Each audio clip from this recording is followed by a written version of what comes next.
le mystère des 40 jours de l'âme.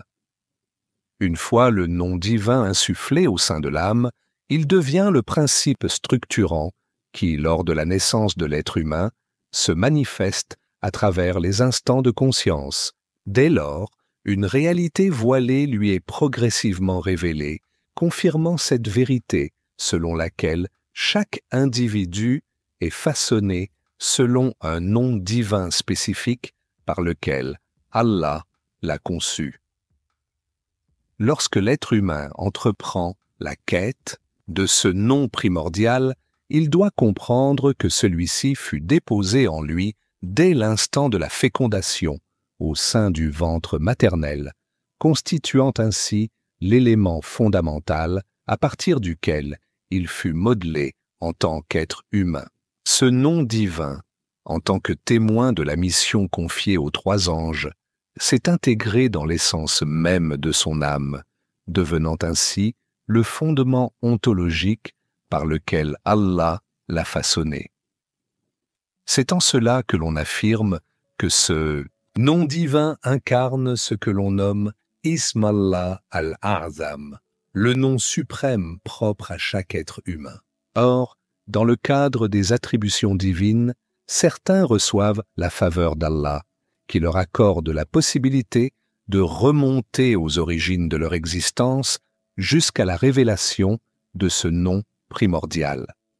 D'autres, par une grâce particulière, se voient guidés vers un élu, détenteur d'une ouverture spirituelle exceptionnelle qui leur dévoilera le nom divin par lequel ils ont été façonnés.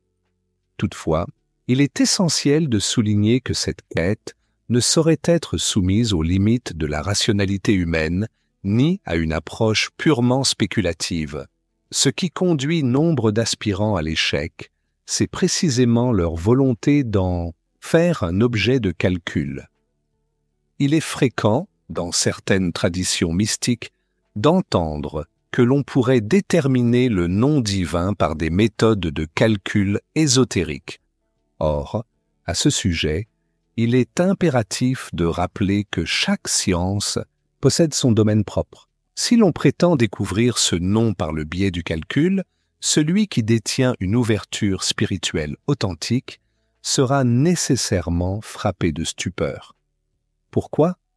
Parce que l'approche analytique et formelle par laquelle l'être humain tente d'appréhender la réalité diffère radicalement du mode opératoire divin. L'équation que l'être humain croit pouvoir résoudre par ses moyens limités ne saurait en aucun cas être assimilée à la manière dont Allah, dans son infinie sagesse, déploie ses décrets. C'est pourquoi j'affirmais que je retournerai aux 40 jours que doit traverser le point de fécondation dans le sein maternel avant l'intervention des 3 anges issus du monde angélique, Alam al-Malakut, lesquels, sous l'auspice de l'inaya divine et selon la perspective du Seigneur, procéderont à l'insertion du secret de l'âme. Ces 40 jours ont été, pour beaucoup, assimilés à une période de 40 jours terrestres, comptés selon le cycle conventionnel de 24 heures tel qu'il est perçu dans ce monde. Or, Allah, dans sa sagesse infinie, n'a point suivi cette méthode de comptabilisation.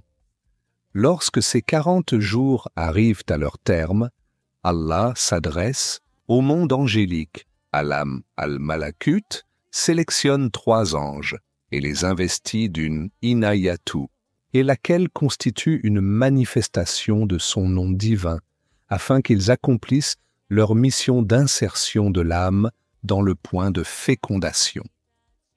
Toutefois, si l'on se projette dans le monde de l'invisible, Alam al-Ghaib, il devient manifeste que la nature même de ces 40 jours échappe aux lois temporelles ordinaires. Lorsqu'on les transpose dans la dimension terrestre, il apparaît que chacun de ces jours divins équivaut à 19 heures du temps de ce bas monde, et non à un cycle de 24 heures tel que nous le connaissons ici-bas. Ainsi, selon le comptage divin, ces 40 jours se mesurent non pas à l'aune du temps humain, mais selon un rythme propre à la sphère céleste, où chaque jour est établi à 19 heures terrestres. C'est donc sur cette base qu'Allah décompte jusqu'à atteindre 40 unités, lesquelles constituent les 40 jours désignés selon une logique qui transcende la perception temporelle ordinaire. Ce que je tiens à éclaircir ici, c'est que les heures du jour, selon le comptage divin, une fois converties, correspondent à 19 heures du temps de ce bas monde. Or, toi, tu les considères comme 24 heures.